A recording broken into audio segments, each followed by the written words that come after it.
welcome. All right, and then the last thing I say before I turn it over to Stephanie for the content is the assignments are kind of cumulative so that at the end of this, you'll have hopefully like a starter pack for your development. So if you need any help or you feel like you missed something on any of the assignments, please feel free to reach out to either Stephanie or I. Right, and we don't want you to skip out on assignments because you feel like something might be difficult or you weren't able to answer the questions. The process is, it's more of a process for you to understand what potential funders, capital financiers, they're going to be asking these questions. So if you had trouble, just say that, I'm having trouble with this one or I don't understand, so that when we go through it, we can make sure that you're able to answer that question so that when you are ready to go and get the financing you need for your project, you're prepared. Okay, so we're going to get into some homework. Okay, a lot of you already seem like you had your Wheaties today. I have not, and I mistakenly had decaf coffee. Um, rookie mistake, rookie mistake. I'm getting there. I'm getting there. So this may either be a really long class or a really fast one because I'm snippy. Figure it out.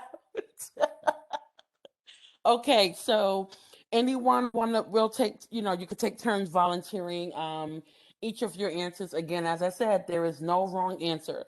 So the first thing we ask you for your assignment is, why do you want to complete an affordable housing project? So anyone want to unmute themselves and share their answer? This is Easter, and there are many faith-based initiatives out there, and my church is very interested in developing affordable housing for a very impoverished community. We are I should say, down in the lower end of the poverty level in this area. And so we have many vacant spaces, boarded up homes, buildings, and so on. And the people who are still there need as much help as they possibly can get. So we would like people to come back to the neighborhood. We'd like them to feel that that they have their own school there, that they have their business there, they can work there, and so on. And so we want to do something for this community. It needs it. Thank you. And Easter, where's your community again, if you can remind some of us? Yeah, it's in Rochester. You're in Rochester, that's right. Yeah, Thank you so much. Thank you for you're that. welcome. Anyone else want to share their reason for wanting to complete affordable housing before we move on to the next one? Sure, this is Lindsay. I work for home leasing. I just started a couple weeks ago, and this is a bit of a career shift for me. So my reasons are a bit more are personal. I wanted to work for an organization that was mission driven and one where I could have a more tangible impact on improving the lives of communities. Before this, I didn't feel very fulfilled by any of the work that I was doing before, and having an opportunity to really give back to the communities in which I live or want to work, or all of the above, is sort of why I got into affordable housing. Well, welcome aboard, Lindsay. And one of the things that hopefully you'll get to experience is the kids make it all worth it. The kids make it all worth it. When you see those kids, when they're like, Mommy, is this my room? Is this my room? Do I get to go in this room? Or just the sheer joy of being able to have such a clean, safe, healthy space for them, and just also the relief that their parents feel. The kids pick up on the stress when parents are having housing insecurities, and so they get to have that sigh of relief. The kids is where you really get to, and that's apartments or home ownership. Either way, I've seen it in both, and it's been really it gives you all the feel goods. So we will move on to the second one. Does your organization follow standard accounting practices? I know this is a boring question, but you have to know the answer. And if any of you were not able to answer that, feel free to share that too. Again, there'll be no penalties. We want to learn. We want to be able to help you ask the right questions so that you can get these questions answered.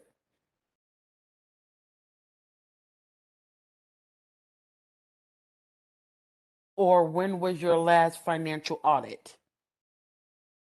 I'll share. This is Christiana from Preservation Buffalo. Hey. Hi. So we do a voluntary internal audit every year. So every year we have an outside, our accountant agency will do an outside audit of us, independent of any required audits that we might have to do as part of our nonprofit status or anything that might be asked of us, of the government in some way.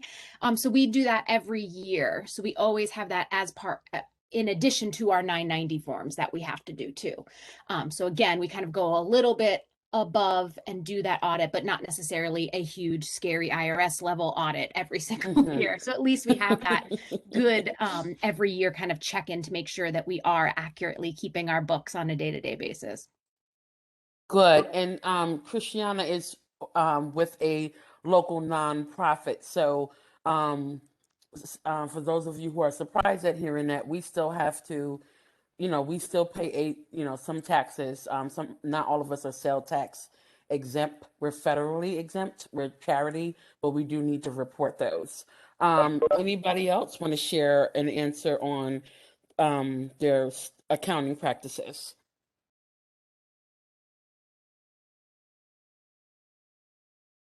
Or they know when they had their last financial audit?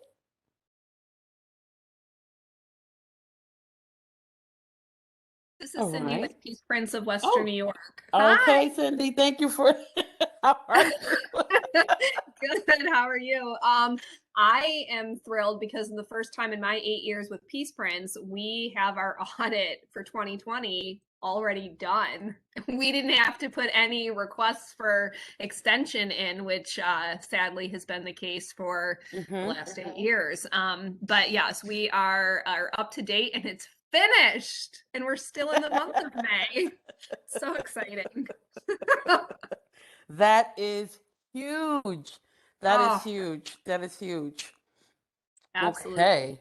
That is really huge. Okay. So, um, I will add in one thing about that one. I don't know if we're going to go through it today, but usually you have to be at the $200,000 mark in terms of operating for it to trigger you to need a full, as Christiana said, a scary audit. It's not scary if you're doing the right thing, but it is labor intensive and it costs some money. Um, so, if for any of you who didn't already answer, if you can answer, do you have a financial surplus or deficit? Meaning, do you have more money in the bank? Are you in the red, meaning you have less, or are you just in the black? That's safe. You don't owe nobody. You don't have more. You don't have less. You just zeroed out. And we don't need to know the amount, just where you are. This is Katrina from Church of Life Ministries. We Hi. are in the black. All right. And how does that feel? It feels great because we haven't had the opportunity to be in the red, which is awesome. Yes. So we've been able to make sure that everything is covered and have a surplus, but we are in the black. Good. And as you learned from last class, that sometimes doing these projects you may end up in the red. So we just want to make sure that that's your starting goal, and then you end in the black. And thank you. Anyone else?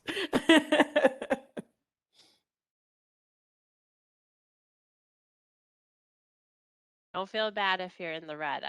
I think with COVID-19 responses this past year specifically, Or there's a lot of orgs that had to operate in the red. I was or just if gonna you're say, at zero. that's a question now I'm thinking for some people who are just starting out or a sole proprietor. Maybe your thing is at zero because you're just starting out. You have an idea that hasn't been financed. So you can just give a little thumbs up if you're there. That means you don't owe anybody. So you're still kind of in the black. But hey, lots of thumbs up. We're all about it here. We're not going to give you money, but it's good to know where you are. We'll help you get there. Okay. This is Do Gina you? Bean with Okay, go Habitat, ahead. and we are in the red right now because Mm, of COVID. mm-hmm. Yes, our latest family that was supposed to purchase our home was furloughed, so it has extended our, normally when we get the mortgage, we pay part of what we owe off, or we pay what we owe off, and it just wasn't able to happen yet. So in the Wow. next couple months, it'll happen. Wow. Wow. Wow. That is I have been there, or and sometimes because you can't transfer to the new owner, if you were able to get like affordable housing corporation funds, they're not going to release the funds to you until you've transferred to the new owner. So you're like double in the red. So you can't get your program income. You have this buyer that's just like hanging out there, Yeah. and you got a property that's fully done and ready that you got to make sure stays safe and secure with everything in it. So until the buyer moves in. So Yep, that's exactly yeah, it. I have been there. You feel me? I do. And at some point we were like, should we just move in ourselves just to keep it occupied? No, yeah, exactly. That's how we're feeling. The good thing is hopefully everything happens before winter. It's good that it's warm out now. You don't have to worry about bursting pipes or anything. So moving on, do any of you have documented evidence of program successes? Again, remember this is not just for people who are already in housing. You may be in another field, but you have decided that you may need to go into housing to expand your services. So if any of you have any programs or any projects that you worked on that were successful and you want to share that, we're all ears.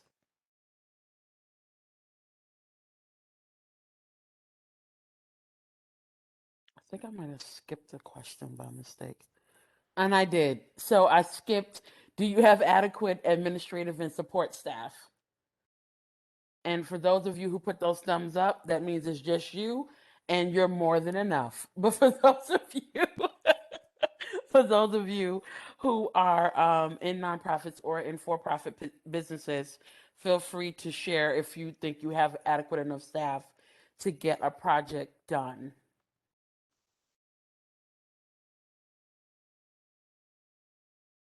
Anybody? Don't don't forget that when you're answering any of these questions or any questions we throw at you through this course, the answer may be a simple yes or no, but Mm-hmm. you're going to want to think of this as becoming your like executive summary for your project that you might Mm-hmm. need to send to a lender or a grantor. So Mm-hmm. you want to, you want to tell us about your support staff and how great they are, or how great you are, and put it in writing so it's ready to Yes. go. Yes. Stephanie, Yep, go for it. this is Easter, and I had difficulty answering these questions simply because Mm-hmm. I was answering them from the CDC side of it and not from the church side. And so Mm-hmm. my answers would be very different if I responded from the church side because our CDC has no money. So, I don't know how to do this. Should I just continue to respond from the CDC side? Okay. Yes, because before, like, let's just say you are going to need, you said in the beginning that you have a very low income area that you're planning to do your development in, and you want people to come back. So most likely your first few projects are going to be heavily subsidized because the market isn't there for you to have rents or homes being sold or rented at market rate at the moment. And that's okay. We Right. all start there. And then you build the market for that. So, Right. in order for someone to, an entity to transfer money into your hands for those subsidies, you would need to be a CDC because it can't do it to the religious entity. Right. So if you go to state homes and community renewal for dollars for your first project, you will most likely, they will only do that if you are a community development corporation. So, you do want to answer those questions. The good thing is if the answer is I don't know or no, you really want to pay attention to when we start talking about something called a JV, which stands for a joint venture, because Mhm. maybe your first project, you might want to partner with maybe someone that's on this series, or you want to partner with another affordable housing development company in the beginning, and then your next two projects you can start doing on your own. But because you don't have the financials right now, and that's going to be required for some of the applications, not that you guys don't, you said you don't have anything. And because you don't have anything, you don't have a financial audit, you don't have money to pay for staff, that will put your application at a disadvantage. So just pay a close attention to when we start talking about what to look for in a joint venture project. Good. Thank you. This is Christy, and I have a question about that though. So, I mean, from that point of view for Easter and this brand new group that's coming up, couldn't you also, again, and like thinking in my brain of like that normal way of answering grant questions and putting together proposals, while this is their first venture, so they don't really have the things they need to answer those questions, but couldn't they include information about, this CDC leadership that they've created is from that church organization, and they collectively have demonstrated the ability to put on big kind of events and stuff like that. So couldn't that church stuff that they've successfully completed be included to kind of explain how this group of people can succeed at this development project because they know how to put projects together or something like that? Yeah, so if you see in bullet number 5, it says, do you have documented evidence of program success? So I have worked with churches that have been around for 50 years, but they've never done a housing development. The way that you do the narrative, or when they ask you for the project narrative, you just say, under the leadership of this pastor, and through programs like, a lot of churches feed they feed the hungry in the summertime when the kids aren't in school. They do clothing swaps for folks who don't have clothes or are trying to get back on their feet and go to work. Some of them do shelters, and they take no money. They just use the volunteer work. They do a lot of community-based activities just out of the sheer donations that they're able to receive. You can document that. So all you need to have is a strong grant writer is someone that can pull those things and call them programs. I think one of the concerns that many of the churches will have, and if any of you guys are representing church groups, you might want to be able to take this back to your church leadership and say, you need to start marketing things as a program. And because a lot of the churches, especially after when COVID hit, they just got out there and they met the need. Um, and some of them were able to get some of the COVID relief funds because people saw that they were able to meet the need. Then that shows that you're able to take in donations, and you're able to be good stewards of that. That's why having that financial audit or your standard accounting practices can come into play. So no, the CDC is newly created. They don't have an audit, but you have partnered with, Greater Refuge Church that's been around for 50 years and has continued to keep their charity registration status and had clean audits over the last 10 years. So you just seen a really strong writer to make that story. A lot of them have food pantries. A lot of them are just doing things that they've always done because that's what the churches do. And we know years ago, we're not, we've turned away from that, but people went to churches for everything. They were the first community based organizations.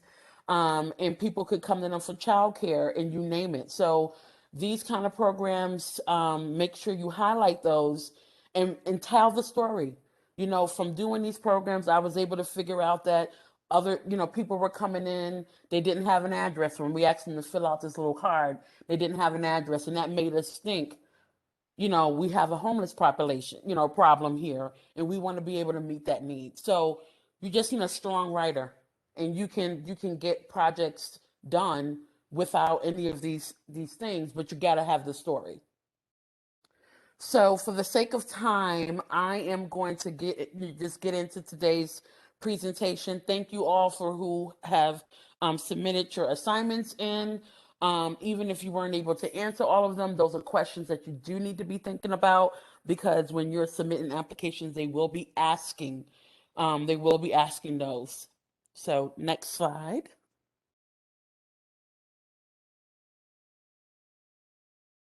Okay, so do not get intimidated by these 8 steps.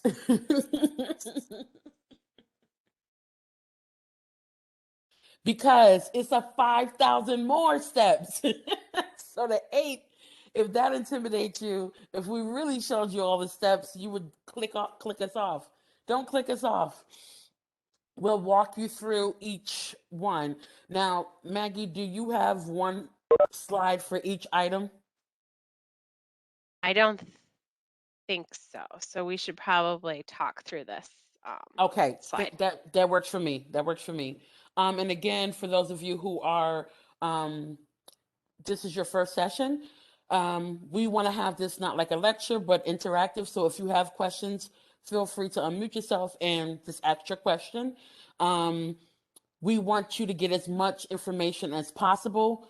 And between Maggie and I, we're a wealth of information. So please do not miss out on these opportunities. So in your development process, the first thing you want to do is have, you know, the idea inception. So we ask you for your homework. Why would you want to do affordable housing? That's your idea inception. Why would you want to do this? What interests you? Um, Affordable housing is not something that people say, when I grow up, I want to build affordable housing. Um, if they Not did, they didn't yet. have those commercials when I was a kid. Once And I'm once from New Stephanie York. is YouTube famous, they will want Right. to be just like you. So you want to be able to say, like, well, where is this idea coming from? Why affordable housing? These are some of the questions we asked in the first session. Why does it have to be affordable? Because no one's going to buy anything that they can't afford. So you already know what the affordability formula is. Um, you may be thinking, this is what we need. Um, just like Easter said, she said, you know, she had a neighborhood, a community that's fairly very low income, um, and she wants to build community. Built environment, affordable housing is one way to start getting resources being invested in a community. So you want to really make sure you have the right idea. You want to also, for those of you who are just starting out fresh, you want to always go back to that idea. So when you're feeling yourself getting stuck, when you're in step 5, or when you're at step 8, you want to go back and say, oh, this is why I wanted to do this. This is why I wanted to do that. And if it still rings something that you're passionate about, just keep going. So the second thing is you want to refine that idea, because we all have lofty goals. You want to be able to refine that. And if you all remember from the first session, we talked about when to get the community involved. It's in the beginning. You do not want to be at the point when you're at your formal commitment phase, which we have it here as step 5. Usually, when you're in formal commitment, that means you're going before the community just so that you can get your public approvals. So I'm assuming it's the same thing for Rochester as it is in Buffalo, that if you are using public dollars, you have to go before the Common Council or your local legislators to say why they should give you this public money for your project. and they're going to be expecting you to have already reached out to the community, have done your environmental justice, and have done your due diligence. If you have not involved the community in step 1 or 2, and then they don't hear anything from you, and then it pops up in the paper that you're going before zoning board for an easement or whatever for this project that's right next to Mrs. Johnson's house, and she's lived there for 50 years, that's not going to work out. So you want to make sure when you're refining these ideas that you get someone, an advisory board or someone you consider a community stakeholder, a block club leader, somebody other than your development team to figure out how can we make this idea happen. When you get into phase 3, many of you may need to get a consultant, because you may want them to be able to say, is this feasible? So we had this idea, we have a neighborhood that hasn't seen investment in 20 years, and we want to see investment in this neighborhood. Okay, so then you put the idea through a litmus test until you can come up with a better idea. Under your idea refinement, you're like, okay, well, what we really need just on this block of West Avenue is to take these 3 vacant abandoned houses, rehab them, and put people in them. You may not know what's all needed, but you know that if those 3 bad houses could get fixed, this really can make a major impact on this community. So then you would say, okay, so now we got a plan. It's the 3 houses. Then, well, how do we make that happen? So if you don't have the wherewithal on your team right now, if you're just one person, if you are an organization that doesn't do housing, and this is where you are, and you've gone through the idea refinement, you may want to look into getting a consultant that can look at the cost and the numbers to do exactly what you're planning to do and to tell you if it's going to make sense or not. So let's just say you are in Buffalo. The property has been vacant for 20 years. People have used it for drug houses. They've set it on fire. It has gone through, you name it, it has gone through it. The homes in Buffalo are already old. So you already got an over 100-year-old house that has gone through some significant disrepair, has gone through so many winters. Is it feasible to rehab this property? Or is it going to cost you $300,000-$400,000 to rehab it because of all the environmental concerns? We don't know. You don't know that. Is it cost effective to raise it or demolish it and put something new? There's a preservation part of me that says, no, you can fix anything. But also, it's usually not my money that I say that with. So you may have to have some reality checks. And also just like what resources are available. It's winter time, there's nothing coming out. Is there money for rehab? Can we do it ourselves? Can we just get, some neighbors with a hammer and an idea? Can we do this ourselves? So there's many different things you want to do, but you want to make sure you have somebody in there that can let you know what that's going to look like architecturally, what that's going to look like in terms of financially feasible, what the community can bear. Remember, I was saying you might not be able to do market rate, so get an appraisal. What can the market bear? So do we want to turn these into home ownership when we rehab them, or new build, or do we want them rented out? Because home ownership may not be an option for this street. You don't know that until you actually go out there and get the hard numbers. Unfortunately, the numbers don't lie. So see them for what they are, and then understand that that's what the numbers say. But if you have people who have really strong beliefs in seeing this community turn back, you have to be able to make the story. And that's why I said you need really strong grant writers that can say, listen, according to the facts, the numbers don't work for the street. You can't rent it. Home ownership is completely out the picture. It's going to cost $400,000 to get this property livable again, and no one's going to give you that kind of money right now. But we know if we can just get something done with these 3 homes, we can really see a difference in the morale, in the neighborhood. We can see something. So there's ways that you can go around it, but you need to have those hard numbers, because when you go to the bank, they're going to look at those hard numbers. They may believe your story, but they're going to look at those hard numbers first. That's when I think we talked about in the first class about your political understanding, the politicians near you, because they may be able to say, you know what, I was raised on this street, and it didn't look like this, 40 years ago when our family was on here. They might get the story and may be a champion for you. But you need to have those numbers to back it up. The fourth step is construction negotiation.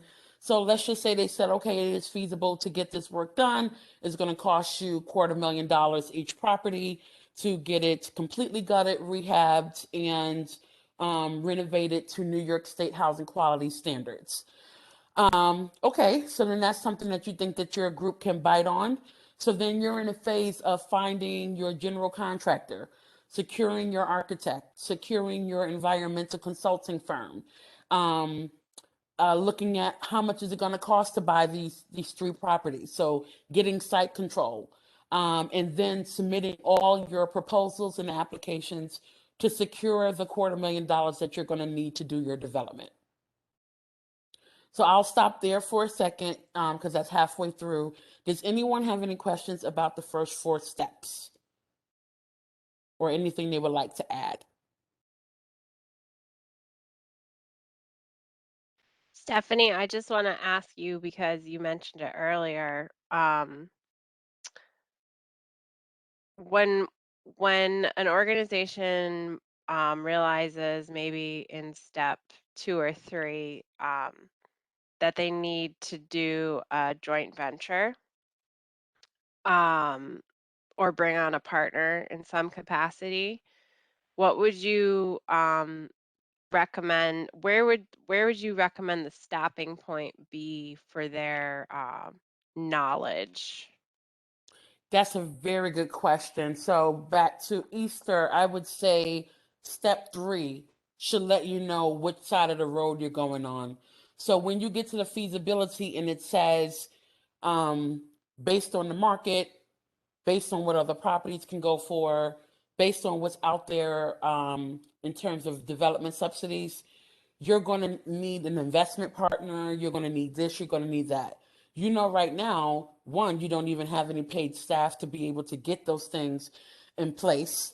And you're going to have to heavily rely on the church financial resources and the personnel to even get to the point of pre-construction. At that point, you can say this project is feasible, but we aren't at the place right now to get this project all the way through. So we're going to look at a joint venture because we want to see this happen. We have the passion for it, but we don't have all the personnel to be able to see a project at this scale to fruition. And there's nothing wrong with that.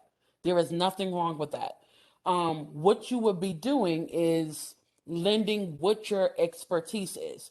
So, what you have, for those of you who are representing churches, for those of you who are very dedicated community members, what you have is the heart of the community. So, you know what they need, you live there, you feel that, you breathe that. So you will be considered the community-based partner. You can have yourself on the project for community enrichment, community engagement. You can have yourself involved on the advisory committee.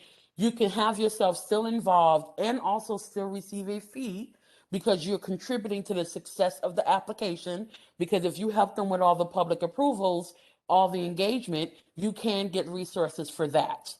Um, so I think you shouldn't count yourself out, but you should say, oh, now this is like a $6 million project. That's way more than we um, can, take on or can risk. For the folks that talked in the beginning, we're in the black. okay, well, sometimes your pre-development phase, so phase 4, all you're paying out everything. All your contract negotiation is your architect is going to require at least 20% down. You need plans. Again, you need to see if things are feasible. You have to pay for those reports, your appraisals, your environmental reports to see what kind of environmental work is going to be needed to get into this project. Even if it's a new build, they still need to get into the ground to figure out what's already there. So at this point, you're already out of pocket 10, 20, 30, $40,000.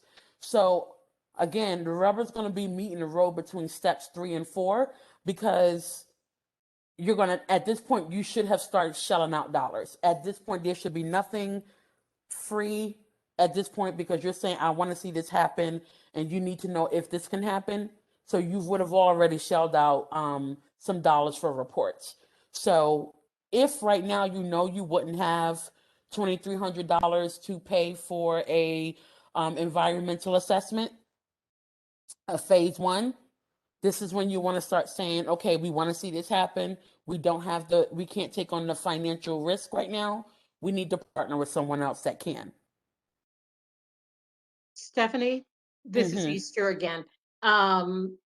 When we came up with the idea in number 1, we went to a developer to help us with all the rest of it. So we didn't take this on by ourselves and so on. So we went into a joint venture, or I should say into an agreement with a developer back at step 2. Okay. Very smart. Very smart. Maggie, I think I saw a question pop up, but I don't know if it was you writing in, because I can't tell on this end. Yes, let me just to build on what Easter mentioned quickly. So Easter, I think that is an excellent path forward for a lot of organizations, especially those that have those relationships with the developer or the development community. I think as we go through today's class, by the end, what I would like to see everyone here, nonprofit, community-minded individuals take away from this is that the power and the value that you guys bring to the transaction, because no matter when you bring that partner in, you want to at least understand your value as the lead developer here, and that's what we'll just call you for now. Legal structures happen later, but there's a combination of things you can bring that Stephanie's going to go through with you that really highlight your value, so that you can have the best position in that relationship no matter when that relationship starts. So thank you for your example. And I see there's some questions. We'll get through those. Let me just pop us through quickly for the last 4, and then we'll get into those, because I'm looking at the time. So I briefly talked about step 5, formal commitment. If you're getting funding through the state of New York, they do 2 closings. So they'll do a soft close once they have approved your project. So you'll do a soft close, and you should walk away with a pre-development check at that closing. The city of Buffalo does not do that. They do 1 close, and that's it. So at that point, you should have already had an attorney in place that's going to do your closing, because they're not going to do it directly with you. You will be there to sign as the applicant, but you would definitely need to have your attorney there. And usually, at a minimum, set aside $10,000 for a closing. Depending upon how complicated, or as Maggie said, how much stack you have involved in your capital financing, the more expensive your lawyer fees are going to be.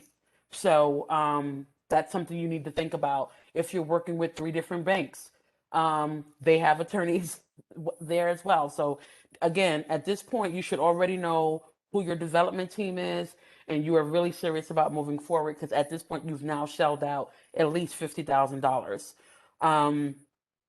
The contract execution, that's all done with your attorney. And at this point, you should have your general contractor, your architect, your construction monitor. You should have in place all your consultants. And if you're doing rental housing, you should also have an agreement with the management agent, which is the person that's going to do your property management post construction. So you should have an agreement in place, because you won't, that you need to have in place. Number 6 is when you coast it on out. Is when you're in construction, and you should be having monthly meetings with your construction, your project manager, your construction monitor, your construction analyst, which is usually the architect, and your GC. Your project manager, sometimes I've played that role. That's the person that's handling all the requisitions and the payments. They must be at those meetings to make sure you're staying on schedule and on budget. If there's any change orders at this point, you should have already assigned who's making those decisions with your development team and what the threshold is for them to make decisions, change orders, all that kind of stuff. I can get into more details on that on another session. Then you get to completion and formal opening. So this is when you do the fun stuff, the snip and grin. So that's when you say, I'm bringing the council, I'm bringing the assembly, I'm bringing mayor, whoever, and you do the big snip and grin, and you get the bow, and everybody's so happy. If it's a homeowner, they're there with the kids that look like, I just needed this housing to live. You do the whole thing. You let people see what kind of things that you do. Everybody's happy, and then they're going to tell you at the thing, when's your next project? That's a sign that you're doing good. And then the last part of it is all behind the scenes. It's your asset, your portfolio management. It's working with your management agent. If it's rental, you need to make sure you have a strong management agent, that they know how to screen folks, that they understand fair housing, that they do not mess around with that. They understand diversity in marketing. They understand the housing laws. You have to make sure you got a really good management agent, because they could make or break the success of your project. So next slide. Nope, I lost my mouse. Did the cat take it? Yeah. But So I think this is going to be a fun slide to discuss, but I did just want to quickly recap a couple questions so they don't get lost. Couple other questions on joint ventures. We have some resources we can share with you that I will send out. And then if you have more specific questions, feel free to reach out to either Stephanie or I for that. And then Ricky asked us about small, medium, and large development. The numbers that I threw out there are more what I would say a lender would categorize things as. Stephanie, so I said small is 5, medium is up to about 15 million. Sorry, and I was going to say million, and large would be bigger than that. But I wanted to hear your take, from CDC perspective as well. Yeah, so for CDC perspective, small will be under 12 units. Well, let me put back on my hat. Think it right. It has to be a minimum of 4 units. So from 4 to 12 units, that's considered small. Also, rehabs that are under $50,000 are also considered small. So it depends on your funding source.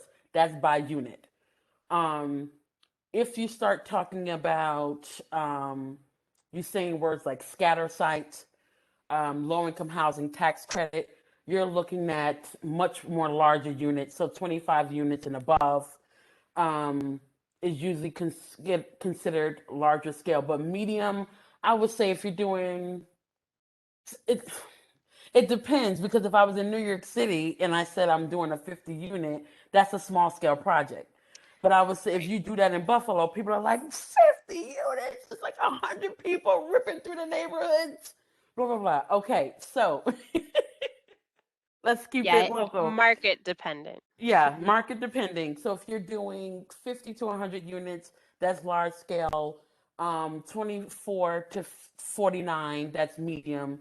And then under 24 units can be considered small. Now, that doesn't mean that you're not a winner. If all you do is 5 units a year, that if that's what you can do and you do it well, then we applaud you for it because that's 5 more units, that's 5 more families being helped. So, did you have another question regarding that before we go into this one? No, we can Okay. move on. What role and responsibilities does a real estate developer have? They have multiple roles and multiple responsibilities. The question really is what does it mean to be a developer? Because some people will say, I'm a developer on a project. Okay, and then when you dig a little deeper, you say, well, what's your role on the project? Oh, I just came up with the idea and it's my neighborhood. Oh, no. You are an advisor. You are not the developer. Some people will say, well, I'm a developer. And then they say, oh, well, what's your role? I'm building the building. Very good. You are a builder. So everyone has a different role on a developer. So, in my view, and Maggie, I would love to hear your insights. My view, the developer is the person who comes up with the concept, but also can take on the financial risk. Mm. That's, in my view, you're the developer. If you, what is it? It pays the cost to be the boss. You can put your money where your mouth is. You're the developer because when everything is said and done, none of the other positions exist without the person that's willing to shell out the money for it. Yep. So that's my view. Maggie, your thoughts? I would agree with that. I want to open this up to the group, see if anyone has anything to add. Mm-hmm. But I definitely think you have to have a stake in it, as Stephanie mentioned. Some sort of financial stake is That's right. critical, because at the end of the day, you're the one that's up at night, problem solving and making it work. And if you don't have that kind of role, um, then Right. someone else is probably your developer. Right. If the project doesn't get planning board approval and the person looks like they've heard a death notice, that's usually the developer. The person that's like, well, we'll go back at it next time. That's usually not the developer because they have no financial stake in the game. Anyone else? I mean, I know we do have some developers on this in this series. Anybody want to chime in?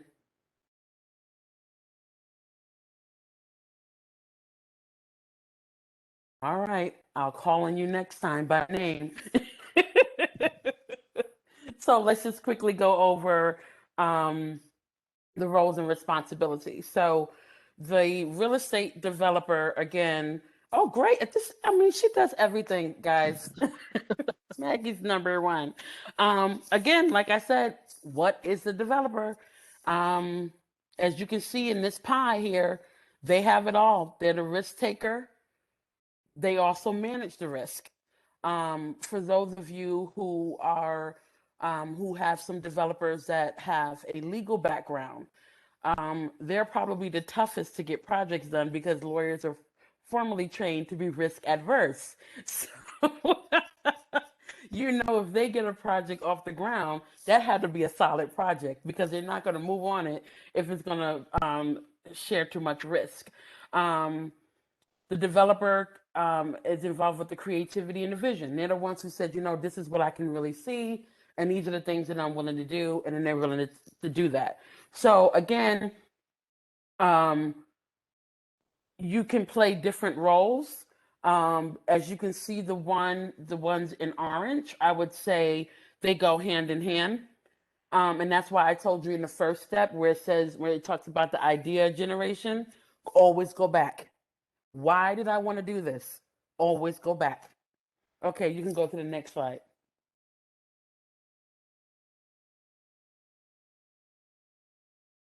Okay, what you need to take on development. This is very critical, and it's good that these things are being recorded so that you can go back to these places. Organizational readiness. Are we ready? So we ask you a few questions. We ask you some questions in the assignment. Are we ready? Um, is the to be named entity ready? So some of you have to create an LLC. Some of you have to create a CDC. Some of you are a sole proprietor. Am I really ready to have my house mortgaged to see this moving through? I can't be a sole proprietor and take on this development. I now need to staff up. So you need to, you need to think about that. Um, you need to be able to hire on someone that's going to do the project planning. Maybe you're just the ideas guy. You're like, you know what? I can see how to fill in these gaps. I can see how this can be better. This is the idea that I have. Then you need your operations person that can fill in all the pieces, that can say, okay, we can take that idea and this is how we can flesh it through.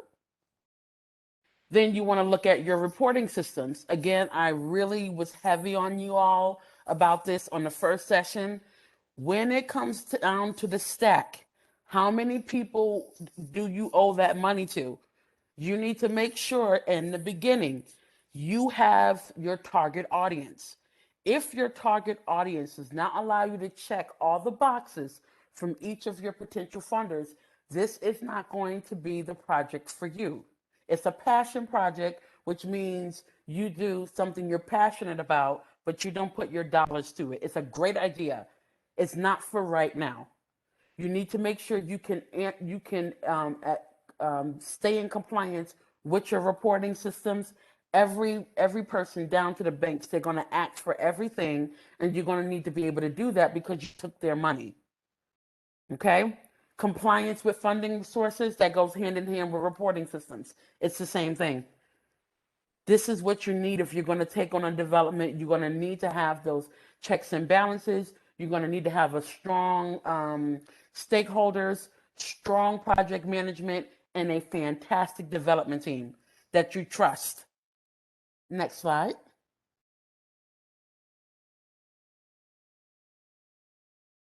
So we talked about this earlier about the idea inception.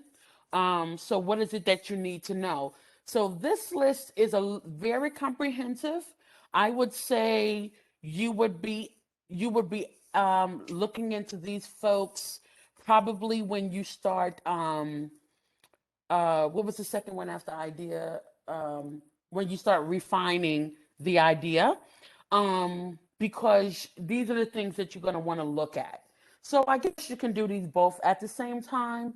Um, the second bullet here, political environment, you really want to pay attention to that. So is it election year? Um, what's the majority of our House? Is it Republican? Is it Democrat? Now, I know I'm going to have some folks that share different points of view with me. I love you all. But I can tell you this, when we have a Republican in office, we have more resources for housing than we do when we have a Democrat. Because usually Democrat means we have more money for education and more social services.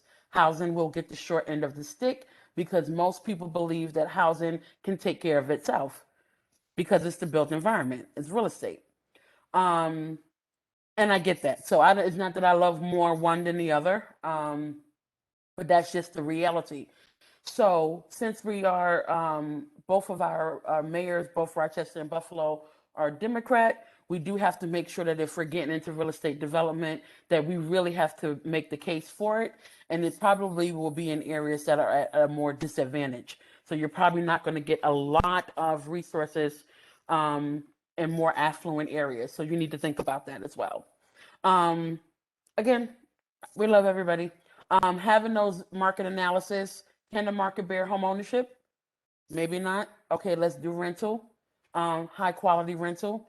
You want to look at capital markets. You want to be back to reading those papers, looking at real estate exchanges, what's being sold, what neighborhoods are hot, which ones are not so hot. Um, you want to be able to get that. And the one thing that we didn't mention is a realtor. A lot of times people think about them after their fact or only if it's home ownership projects. The realtors, they know the market because that's their bread and butter. You might either want to get them on your board or consider them on your advisory team because they can tell you, and I'll give this one for free. BlackRock is a hot market because nobody's paying attention to it. It has rich architectural character.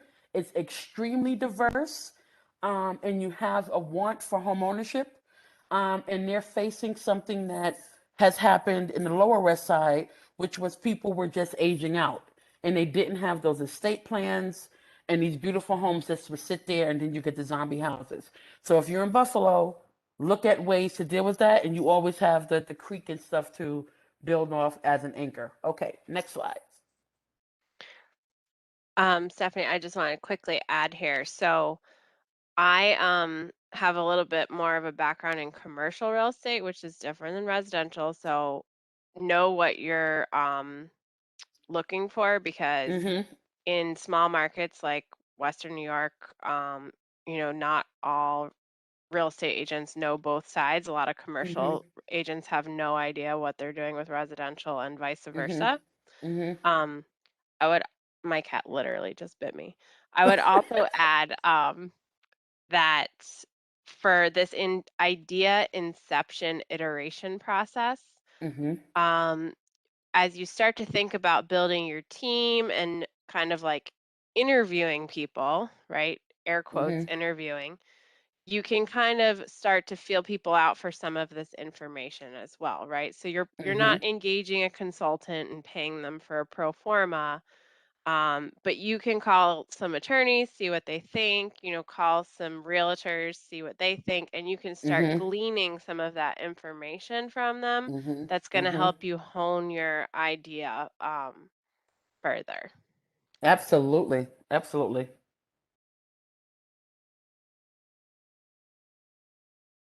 Okay, so here, um, it's always good to look at what you already have. So again, some of you may say, well, I'm just one person or our group is really new.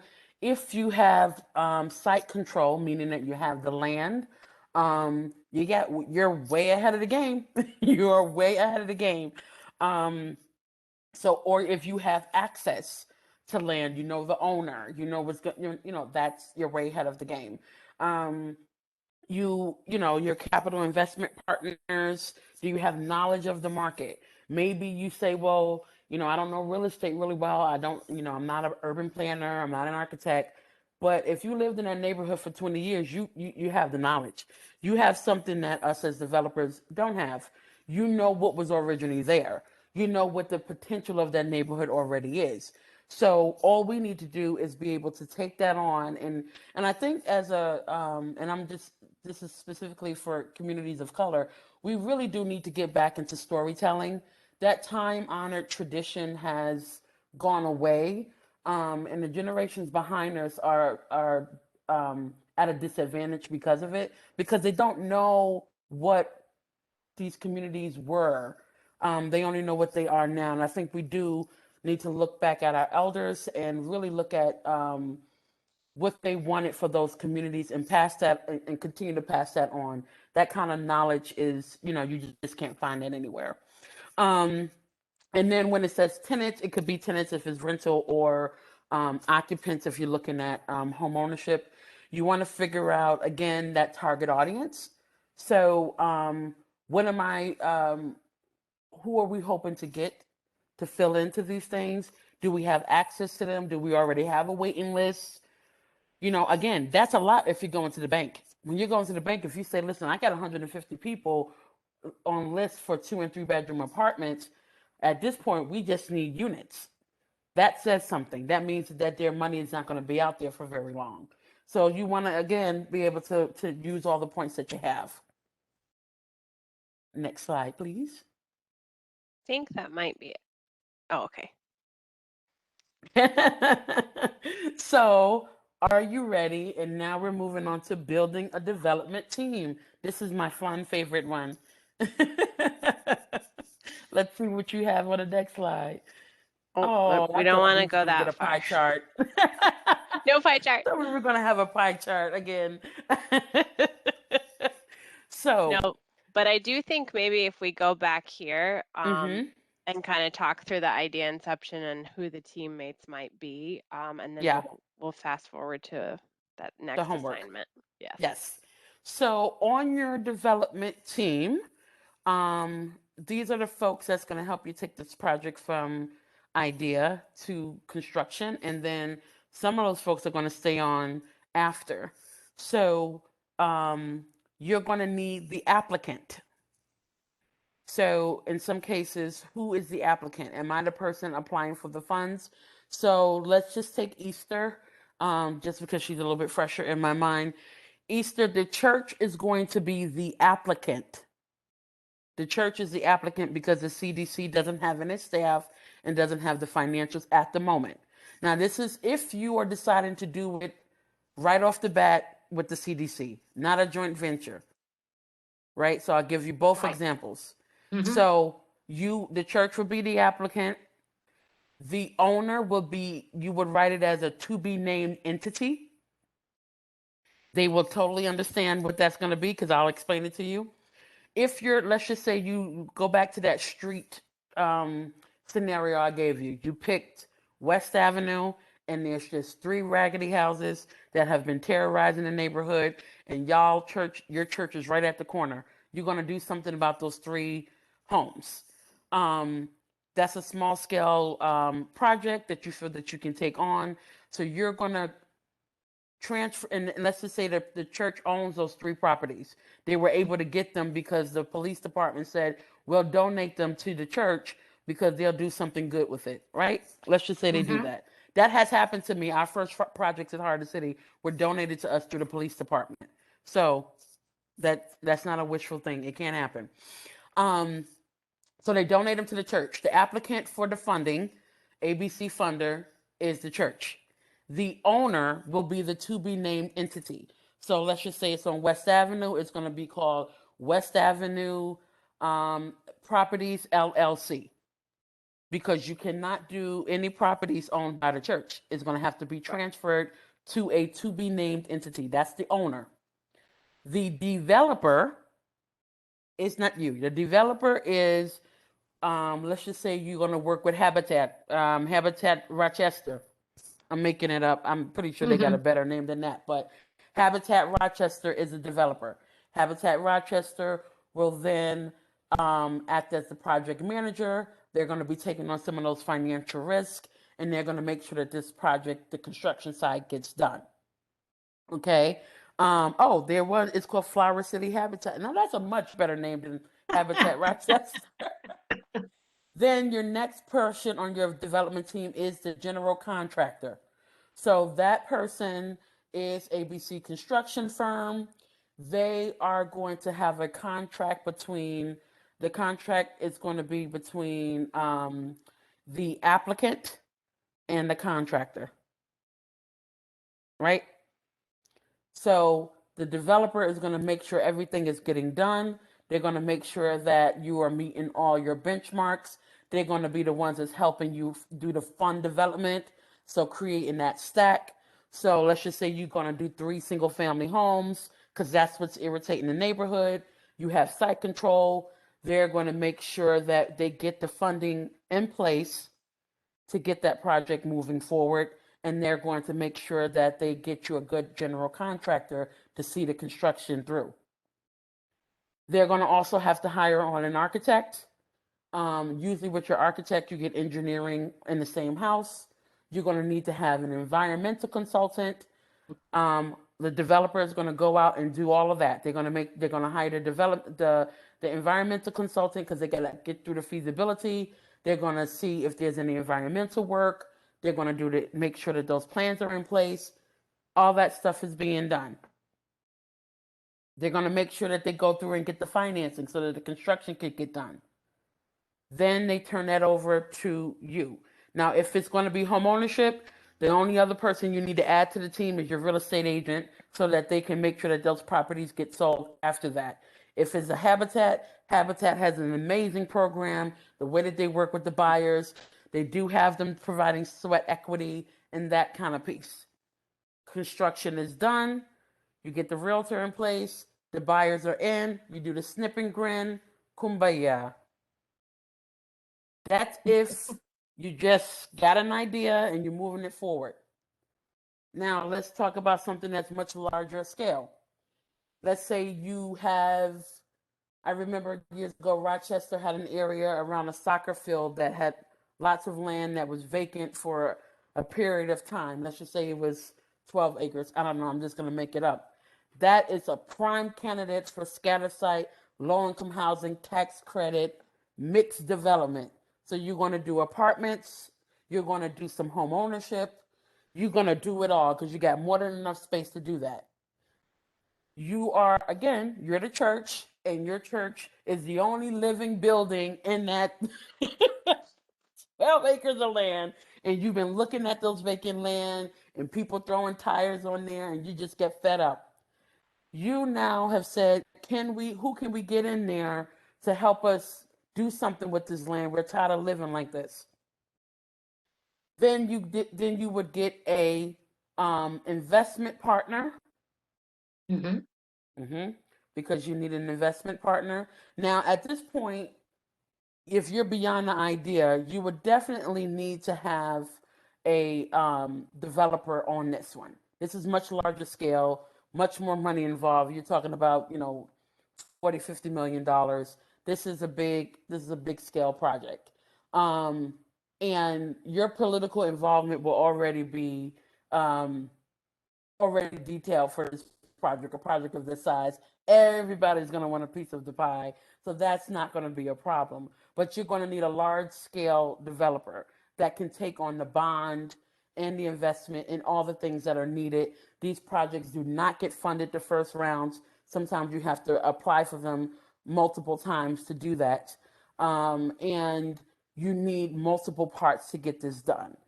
In that case, you would be in the role of not the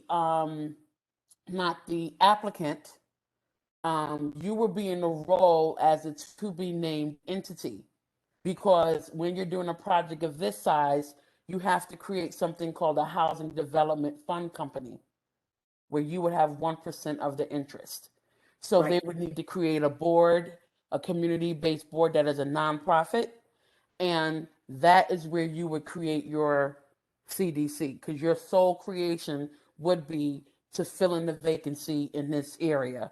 And you would be doing all the community enrichment and the engagement and making sure that they reach a target audience of, 50% AMI, because that's what you believe needs to be in there, right?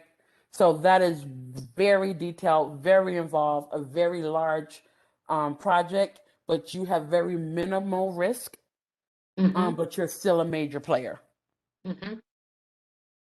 Maggie, did I get around where we were looking at? Because I saw some other questions pop up, and I know we got about 9 minutes left. You're on mute, or I'm on mute. No, I was muted. Thank you.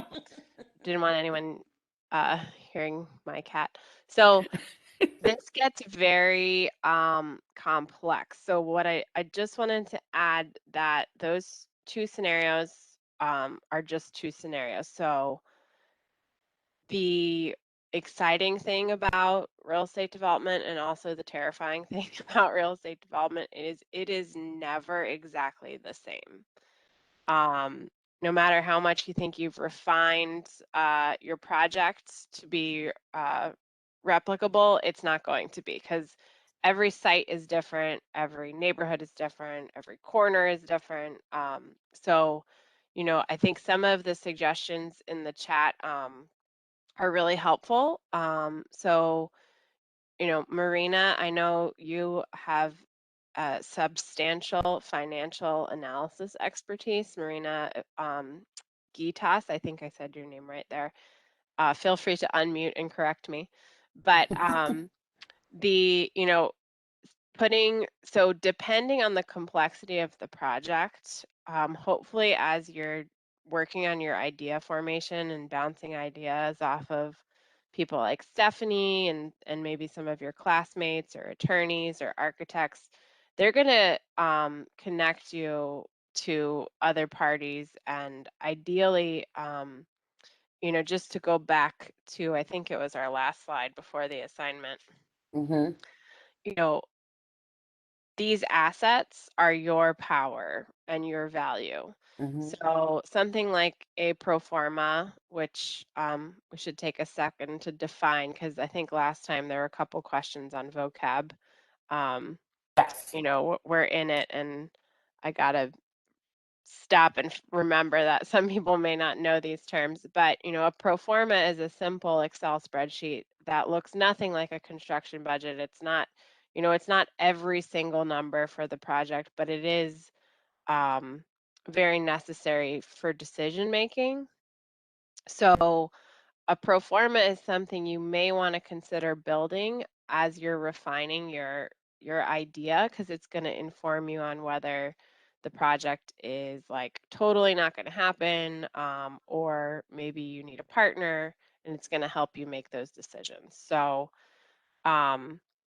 that would fit definitely into the knowledge category. So the more knowledge you have about whether your project is go or no go, you know, the better you're going to be able to discuss with partners or lenders, or grantors. So Mm-hmm.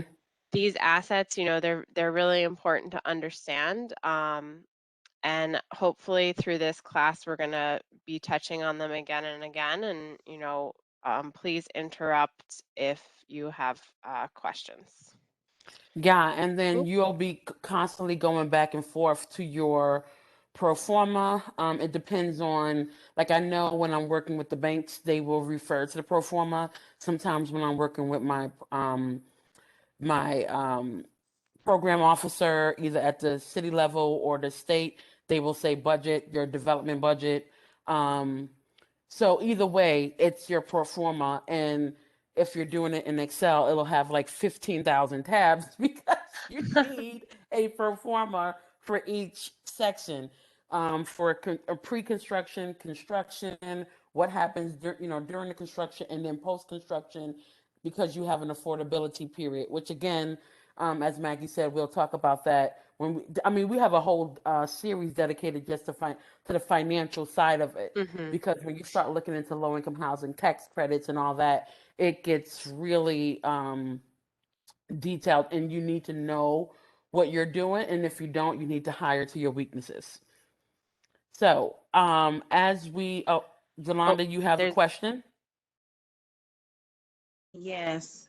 Good evening. So I basically wanted to know, like if you, like once this course is over, and thank you all for putting it on, by the way, are you all providing like actual kind of support and resources for people who actually want to get started on like actually building affordable housing? Or is this just informational? Are they actual resources for us to tap into? And excuse me if you already said this, because I'm multitasking. I'm at work and trying to listen in. So thank you. yeah, so I guess I'll answer that. So there's not a specific like, this isn't a course that you graduate and then you're eligible for funding, if that's what you're asking. There's not a specific like No, I wasn't asking about postgraduate fund. graduating or anything. Sorry, just actual Okay. like after we're Well, done. sometimes there What are is, courses like that, so I just wanted to make sure that that's not what you thought this was. no. Okay. But there are resources beyond this course. You know, Stephanie may do a 201 Mm-hmm. with us, and that might look like a webinar or a workshop, or it might be another multi-session course like this. And we have been working with partners, and we do have pre-development funds often available. Mm-hmm. And I hate to answer like this because it sounds so vague, but it really depends on your project specifically. Different projects hit different targets for availability of funding.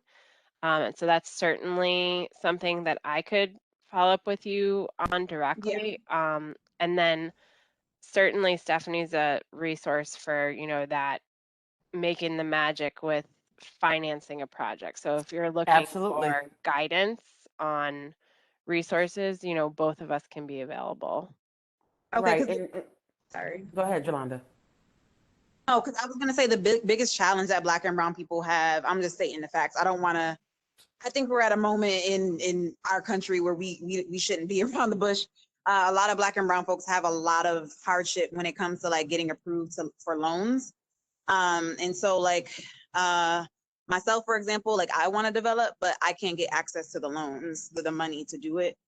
And so that's why I'm seeing like kind of like show me the money type of thing. And question, is any of this money coming from like the federal infrastructure plan, or like where would the money be coming from? Foundations? So, Maggie, do you mind if I oh. jump in just really quickly? Yes, go first, There, please. there is a resource specifically for BIPOC small scale affordable housing developers through Enterprise. Actually, the application is due the 28th, which is a few days from now. But it specifically is for that. It's through a resource that they have. I know LISC often with Enterprise usually they kind of get funding from the same resources. LISC is, in my view, a little bit more strategic because they are dedicated to Western New York. This Enterprise Fund is Enterprise is also nationwide. So you would present your project and they would try to get you funded because they are aware nationwide that redlining still happens. A lot of groups are still having difficulty getting access to capital financing.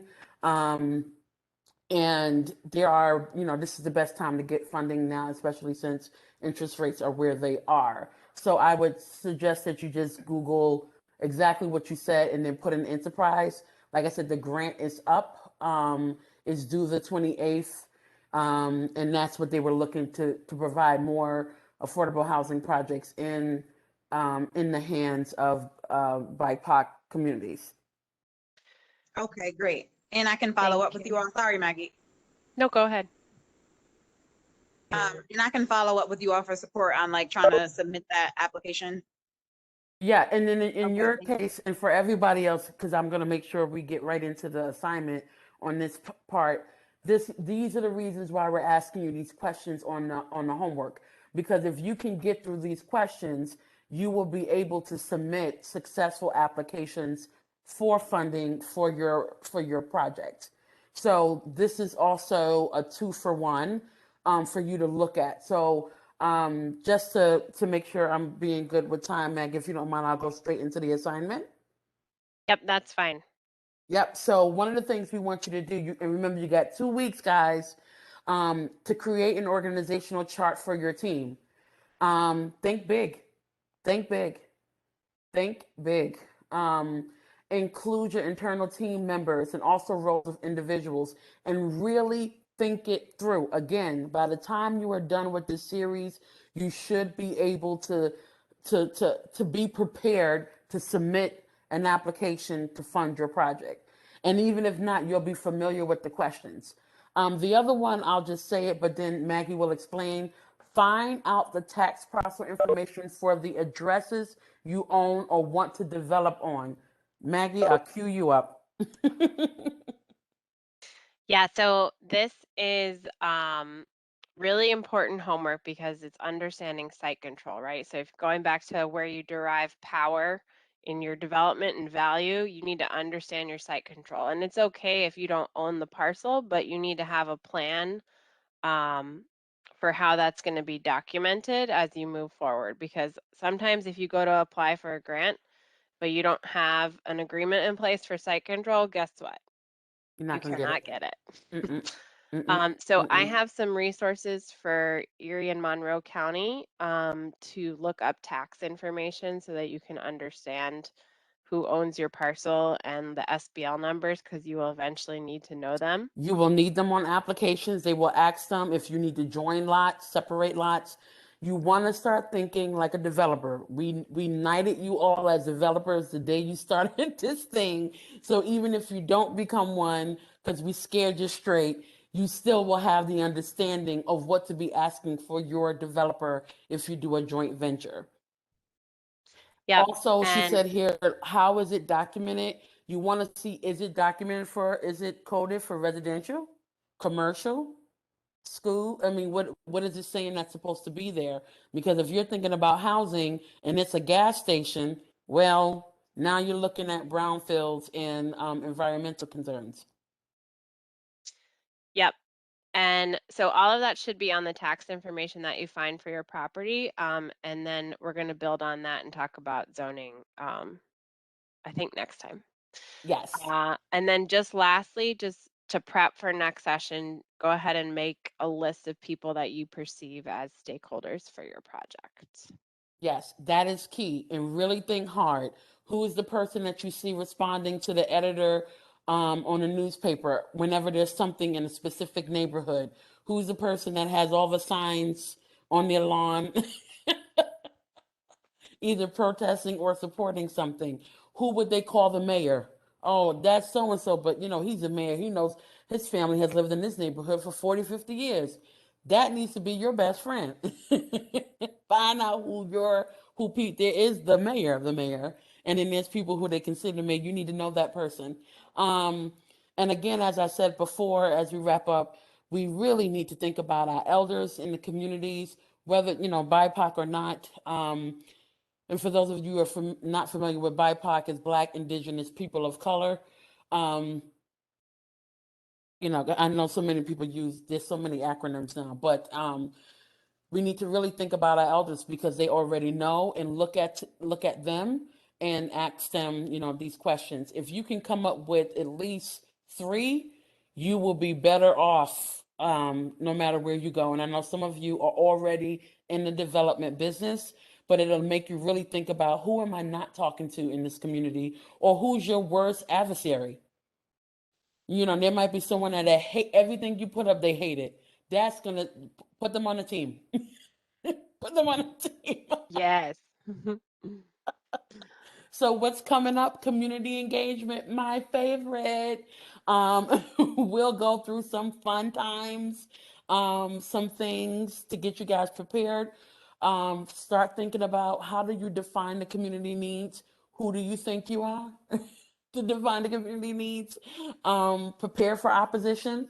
I'll share some fun stories, some anecdotal stuff that I can laugh about now, but I can tell you I was crying and heavily dependent on a glass of wine during those tough times, and get valuable information on how to move this process forward. So, thank you all for spending your evening with us. I hope you find these sessions as interesting as it is getting to know you and your projects. Like I said, you guys can do this. You can totally do this. It is not rocket science. You just have to have a heart. You have to have resources. And you have to be willing to be in the long game. This is not a sprint. This is a marathon. So you got 2 weeks. You will not see us next week. Look forward to your emails with your homework assignment and where to put your homework assignments. And we'll be spending the first few minutes going through that in the beginning. Thank you again, and we will see you in 2 weeks. Happy Memorial. I'm just going to stay on for a second if anyone has any questions. I know we ran out of time, but some really great points brought up. And Yolanda, I don't know if you're still on, but I would love to chat with you further too. Hey Maggie, this is Doris. How you doing? Oh, hi, Doris. I just wanted to say I do find this platform so engaging, but I thought it was an excellent thread, a conversational thread, because clearly, folks have a variety of readiness, right? But we certainly have a lot of insight, and we have a lot of inspiration. And so I do think that we would be interested in those resources around pre-financing. Certainly it may be too late because the 28th is coming right up. But, if there are funds available, because I know that, many times there are deadlines that are extended, et cetera. So I just want to clarify, if you're here because you're interested in that, I think it's a really great resource. Alma, I'm glad you're still here. So I've been working with Alma. Alma's brilliant. and would definitely qualify, you would think, for those enterprise funds. But a lot of times what happens, because I think the development community is starting to recognize, hey, we need to finance Black people so that they can do development in their own neighborhoods. We need to empower them and get them funds. But what hasn't happened yet is figuring out a creative way of doing that when people are maybe new to development. I think that is the biggest barrier I have seen. What I would love to do is connect more people. Maybe, I think on our last session, we're going to have time to do a little sharing and networking, but ideally we'll be able to connect aspiring developers with developers, because that enterprise grant, for example, you cannot be brand new and you have to have completed at least one project of a certain scale and size. So even, my friend Alma, I hope you don't mind, Alma, that I'm talking about you, but Alma has this amazing project teed up, and it's going to be great for the community. It's going to be housing and grocery, and she has decades of experience, but she's never done a project by herself, the way a lender would look at it by herself. So, that's a real barrier. And I think, Yolanda, I wanted to share this with you too, because of the point you raised. In order to build wealth in Black communities and foster more Black developers, this is something we're working on addressing, and hopefully, within a decent time frame, I won't be sitting here saying, oh, this is a problem. I'll be sitting here saying, here's a path that nationally organizations like LISC are taking to address it. And anytime we come across this, we document it, and we raise it as a concern. And then we also do have other resources. So the other thing I will share is, as you move along through your projects and start to refine it, there are other grant funds available. We call them recoverable grants, because ideally we're giving you a grant to do some pre-development that's part of a project that, it doesn't, the point of pre-development is feasibility, right? So you don't really know if it's going to work, but you want to know enough to think it's going to work. And we call them recoverable grants because, ideally you'll spend the money, you'll be successful, the project will be financed, the grant will be recovered, and we can pass it on to the next interested party. So if anyone would like some one-on-one time to refine their idea, or refine their project, please just send me an email, because I'd be happy to chat with you and try and point you in different directions. Doris, did that answer your question? Absolutely. Thank you so much. And Oh, have a and good night, everyone. I For will sure. forward everyone the enterprise application too, that Stephanie mentioned, just so everyone can look at it. Does anyone else have a question?